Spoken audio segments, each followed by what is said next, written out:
Iya, oke guys. Selamat siang. Kembali lagi bersama saya. Ya, setelah sekian lama kita tidak bertemu ya, karena kewajiban saya sebagai anak untuk merawat orang tua begitu. Jadi orang tua bolak-balik opnam ya di rumah sakit. Jadi ya terpaksa untuk, bukan terpaksa sih ya. Maksudnya ya menunda untuk bikin video seperti itu ya. Jadi baru hari ini itu bisa bikin lagi guys. Oke, kita bincang santai aja hari ini ya. Nggak usah bahas yang terlalu serius, kita bahas IHSG begitu arahnya kemana. Kemudian ya apa yang harus kita lakukan ya di saat IHSG ini lagi downtrend ya, sejak kalau kita lihat dari September begitu. Ya, September itu di pucuknya ya guys ya, di puncaknya hampir menyentuh 7.400, kemudian dia turun lagi seperti itu. Dan sekarang dia ada di level 6.600. Kemudian kalau kita lihat ya, hari Kamis kemarin itu IHSG jebol ya 2%-an kalau nggak salah. Kemudian Jumat kemarin ada tarikan ya ke atas hijau nih ya, tapi memang volumenya kecil guys ya, artinya belum banyak yang masuk begitu. Ya memang kita tidak bisa pungkiri bahwa asing ini juga apa ya, besar pengaruhnya bagi IHSG kayak gitu. Dan ya penurunan ini ya, downtrend ini kalau kita lihat dari September, bulan September sampai saat ini, itu memang dipengaruhi oleh asing kayak gitu. Nah, kenapa asing ini rame-rame untuk jual ya, untuk distribusi di IHSG? Apa yang terjadi kayak gitu? Ya setelah saya telusuri ya guys ya, ini saya baca berita begitu juga, yang mengakibatkan IHSG itu longsor. Itu sebetulnya penyebabnya ada dua guys ya, kalau kita baca di sini.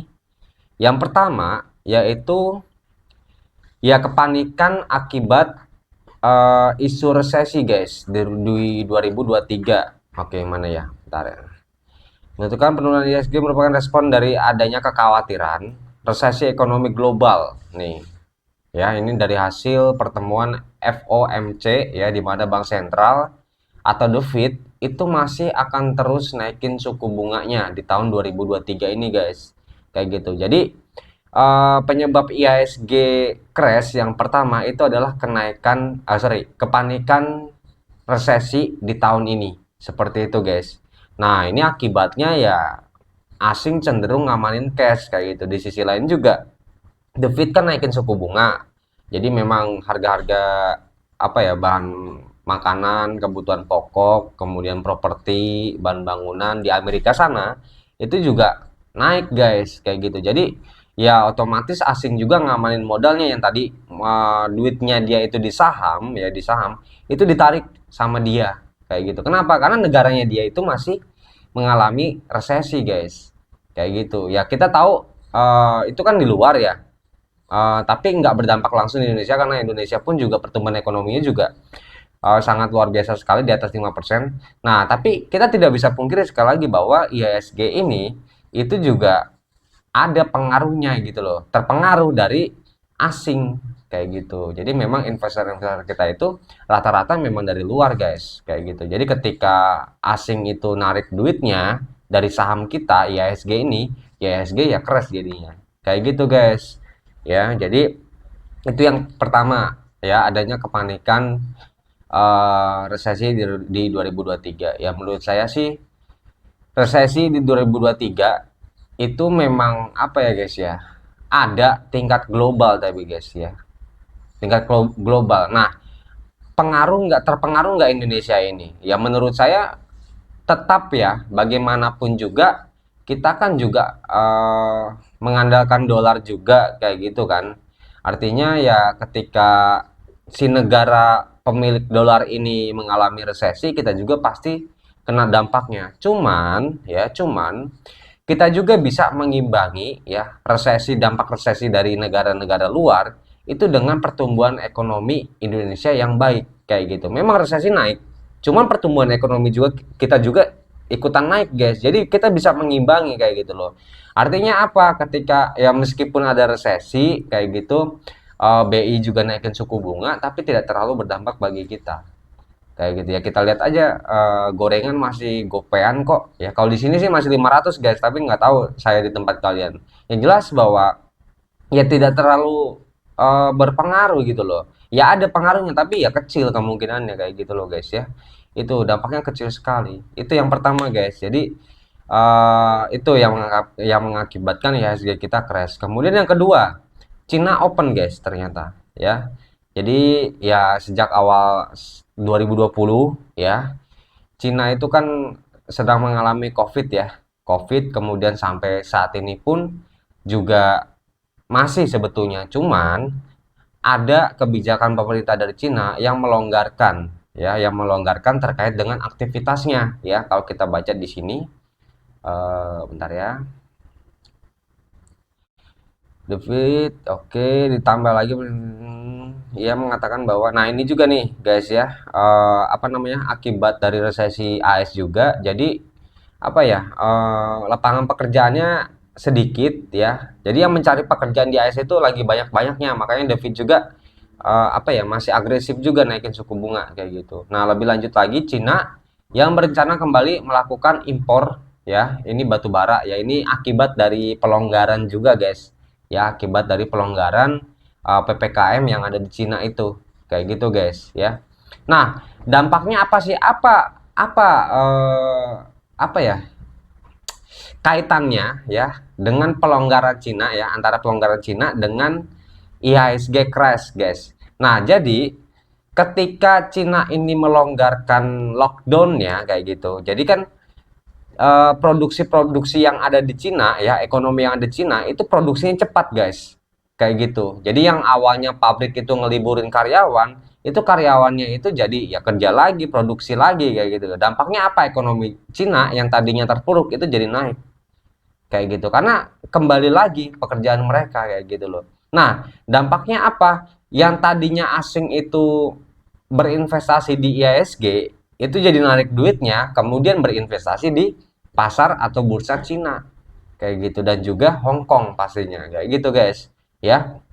Nah ini ditengarai asing yang konsisten mengakumulasi angka transaksi jual beli saham BI itu memindahkan dana trading dan minat investasinya ke bursa saham Cina dan Hong Kong. Kayak gitu guys. Nah ini yang mengakibatkan IHSG itu terpuruk. Karena asing ya itu memindahkan asetnya yang tadi asetnya berada di IHSG ditarik kemudian ya dimasukin ke bursa Cina dan Hong Kong. Kayak gitu guys. Ya, itu sih kalau menurut saya ya, tapi ini juga belum pasti karena ini pun juga eh apa ya, ini kan dari berita ya, ya apa ya, boleh percaya atau tidak ya terserah, tapi data yang saya dapatkan ya seperti ini. Jadi ada dua kemungkinannya ya, ini masih kemungkinan kenapa IHSG beberapa hari lalu itu mengalami crash. Yang pertama yaitu kepanikan 2023 resesi, kemudian yang kedua itu akibat Cina Open ya. Jadinya asing yang tadinya di IHSG itu memindahkan asetnya untuk ke bursa Cina dan juga Hong Kong guys, seperti itu. Nah kemudian karena kedua penyebab ini ya, IHSG kan longsor, jadi yang lain pun juga ikutan panik sebetulnya ya.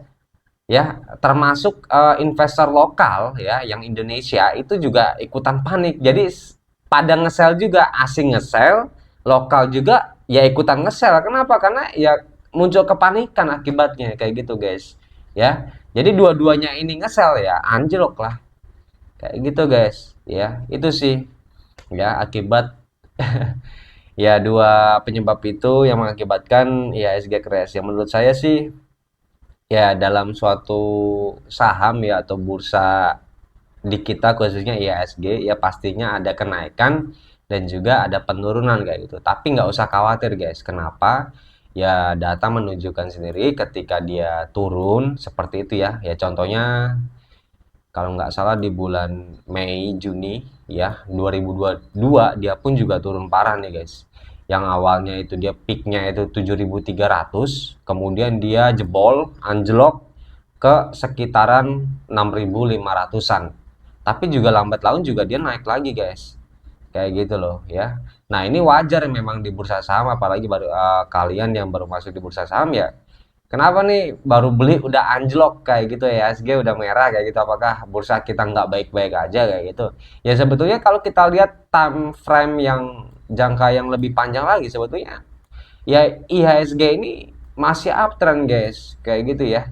Jadi lambat laun itu pasti ya akan balik ya, apalagi nih dari 2020 dia ambles parah guys ya ke 4 ribuan waktu itu kayak gitu, tapi dia lambat laun juga balik lagi kayak gitu loh guys ya, balik lagi sekarang pun udah di 6.000, bahkan sudah menyentuh 7.400-an 7.300-an kayak gitu loh guys ya.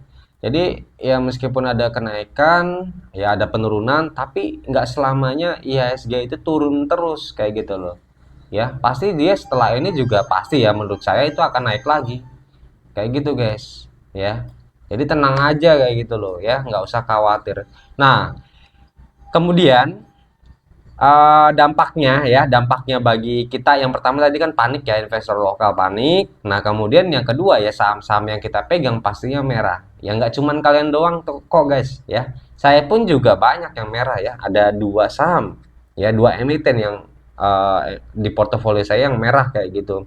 Yang lainnya sih hijau, cuman floating profitnya itu jadi berkurang guys. Ya yang awalnya 30%, 40% itu sekarang jadi ya sekitar 10%, 5% kayak gitu guys. Ya jadi floating profitnya itu berkurang kayak gitu. Meskipun nggak merah ya, tapi apa ya? Kena juga dampaknya kayak gitu ya akibat dari penurunan IHSG ini. Kayak gitu guys ya. Nah, itu jadi dampaknya bagi investor lokal ya ikutan panik, yang cut loss pada cut loss ya, atau mungkin take profit dini kayak gitu ya, ada aja kayak gitu ya. Nah harusnya apa sih yang harus kita lakukan kan itu ya, pertanyaan kita ya, solusinya apa sih ya di saat IHSG yang tidak menentu ini, arahnya nggak kemana-mana kayak gitu. Ini sebetulnya dia ada rejection nih guys ya, kan Jumat kemarin kan dia hijau nih. Ini saya pakai analisa teknikal ya guys ya, untuk menentukan pergerakan grafiknya begitu. Ya ini sebetulnya dia ada tarikan ya. Dia sempat menyentuh 6.600-an, tapi dia berhasil hijau closingnya kayak gitu. Nah tapi MACD-nya ngarah ke bawah ya, ini sebetulnya sinyal jual sih kayak gitu ya. Paling enggak dia masih melanjutkan penurunan ya, kalau kalau saya rasa ya, kalau dilihat dari technical analysis kayak gitu. Nah ini kan apa ya, belum pasti kayak gitu ya, nggak ada kepastian. Kemudian apa solusinya bagi kita? Apakah kita harus cut loss dulu ya yang nyangkut, kemudian harus jual dulu sahamnya kayak gitu? Ya kembali lagi, tujuan awal kita berinvestasi itu apa? Ya alasan kita untuk masuk di pasar saham itu apa sih? Kayak gitu. Kita cari keuntungan kan, bukan cari kerugian kan? Ya. Jadi ini khusus bagi yang nyangkut ya, bagi yang nyangkut. Selama kalian tidak jual sahamnya, kalian nggak bakal rugi. Itu yang pertama guys. Ya. Kemudian yang kedua, selama kalian nyangkut di saham yang berfundamental bagus, lambat laun ya, harga kalian, average kalian itu pasti akan kejemput. Terkhususnya pada saat pembagian dividen. Tapi dengan catatan sekali lagi, ya, fundamentalnya harus jelas. Kemudian rutin bagian dividen. Tunggu tanggal mainnya nanti saat pembagian dividen, pasti sahamnya akan naik.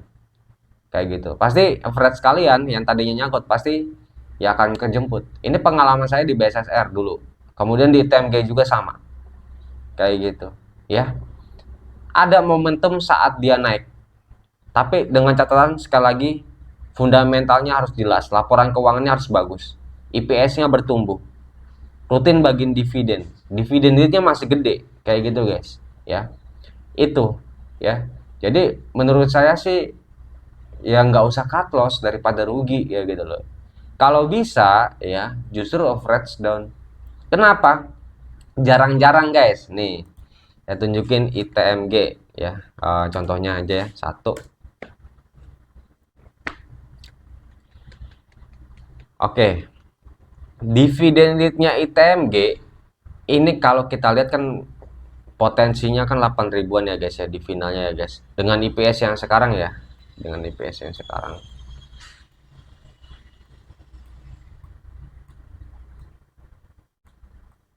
Nah, ini harganya berapa sih? 35.400 ya guys ya. Berarti coba kita buka kalkulator dulu.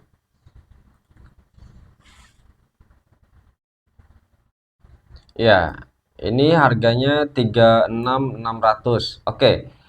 Kalau dia minimal bagiin 5.000 coba. Di finalnya doang ya guys ya. Di finalnya doang. Bagi dengan harganya sekarang 36.600. 36.600. Dapat 13% guys. Ya. Apalagi kalian yang udah nyerok sebelum interim, dapat interim, itu bisa 20-an% dividen yieldnya kayak gitu loh guys. Ya. Justru di saat emiten-emiten ini nggak cuman emiten batubara doang ya yang downtrend ya, yang mengalami penurunan cukup ekstrim ya. Jadi hampir semua saham juga gitu. Justru di saat yang emiten-emiten pada turun semua ini, inilah kesempatan kita untuk dapatkan dividen yield ya yang lebih gede lagi daripada dia waktu dia harganya masih di atas kayak gitu ya. Ya lebih baik kalian masukin di 30 ribuan daripada di 40 ribuan kayak gitu. Nah, yang udah terlanjur bagaimana ya? Masukin lagi kalau ada uang dingin. Justru ini kesempatan kita ya. Jadi apa ya? Selama kita nggak jual saham ya kita nggak bakal rugi kayak gitu. Apalagi ya kita invest di emiten-emiten yang rutin bagiin dividen. Memang kita nggak bisa manfaatkan capital gain ya di saat IHSG ini lagi terpuruk, tapi kita bisa manfaatkan dividennya. Itulah kenapa alasan saya meminta atau menyarankan kalian untuk masuk di saham-saham yang bagiin dividen. Karena ketika capital gain itu tidak bisa diandalkan ya saat IHSG ini lagi crash kayak gini, kalian bisa mengandalkan return ya dari dividen yang kita dapatkan kayak gitu guys ya. Justru ini kesempatan kita, ada Mei ya, di bulan Mei itu BSSR bagiin dividen jumbo lagi yang ketiga yang keempat kalinya ya. Kemudian ada lagi ITMG apalagi dividen jumbonya ya. Kemudian PTBA di bulan Juni juga sama. Kemudian ada Big Bang, Big Four itu ya, BMRI, kemudian BBCA, BBRI, ya, kemudian BNI, ya, yang rutin bagiin dividen, EPS-nya jelas terus bertumbuh, dividennya juga terus bertumbuh, kayak gitu. Inilah kesempatan kita, justru ya. Inilah kesempatan kita untuk dapatkan dividen yield yang lebih gede lagi daripada kita masukin atau entry ketika sahamnya udah di atas kayak gitu guys ya. Ya saya lebih menyarankan kalian untuk masuk ya saat IHSG kayak gini ya, itu untuk masuk di saham yang dividen yieldnya itu menjanjikan, dividennya itu menjanjikan ya, daripada saya sarankan kalian untuk masuk di saham-saham yang nggak jelas, nggak ada dividen, laporan keuangannya juga buruk. Sekali lagi guys ya, emiten-emiten kalian merah ya, mungkin merah ya, kalau ada yang masih hijau sih ya bersyukur, tapi kalau emiten-emiten kalian merah ya itu bukan dari faktor internalnya ya. Ya laporan keuangannya bagus kok ya, saya nggak pernah sarankan kalian masuk di laporan emiten-emiten yang laporan keuangannya nggak jelas, kemudian nggak bertumbuh, kemudian nggak bagi dividen. Saya nggak pernah menyarankan itu ya. Justru yang saya sarankan kalian masuk di emiten-emiten yang jelas laporan keuangannya, dividennya gede ya. Jadi ini bukan faktor internal guys, ini faktor eksternal ya. Emiten kalian merah itu faktor eksternal ya. Nah, keuntungannya ya kalau emiten yang kalian pegang itu merah karena faktor eksternal, lambat laun itu pasti akan balik ya, pasti akan balik kalau faktor eksternalnya itu udah reda. Yang penting faktor internalnya nggak ada masalah, laporan keuangannya bagus, rutin bagian dividen, udah beres. Kalian harusnya lebih tenang daripada orang-orang yang nyangkut di saham-saham gorengan, nggak jelas laporan keuangannya, apalagi nggak bagian dividen capital gain-nya nggak dapet, dividennya apalagi nggak dapet, kayak gitu guys ya. Tapi kalau kalian masukin di emiten yang bagi dividen, kalian harusnya tenang. Kenapa? Karena ya emiten yang kalian pegang itu bagian dividen. Kalian meskipun nggak bisa manfaatkan capital gain, tapi ada dividen yang kalian dapatkan. Ya, itu sih guys. Tunggu tanggal mainnya di pembagian dividen. Pasti lambat laun sahamnya, harga sahamnya bakal balik lagi kayak gitu. ITMG di April, BSSR di Mei, ya. Adro ya kalau jadi bagian dividen jumbo di finalnya, ya kita doakan aja itu di bulan apa ya, Mei kalau nggak Juni sih kalau nggak salah Adro. Kemudian ada PTBA di bulan Juni ya itu, dan the big four ya bank kayak gitu yang dividennya rutin kayak gitu kan, itu kan belum bagiin, baru interim semua ya, baru interim semua di tahun akhir tahun kemarin kayak gitu ya. Itu sih guys, jadi justru kita manfaatkan kayak gitu. Jadi solusi yang harus kita lakukan di saat IHSG yang tidak menentu ini, ya harusnya jangan panik. Dengan catatan emiten yang kalian pegang itu bukan saham gorengan ya.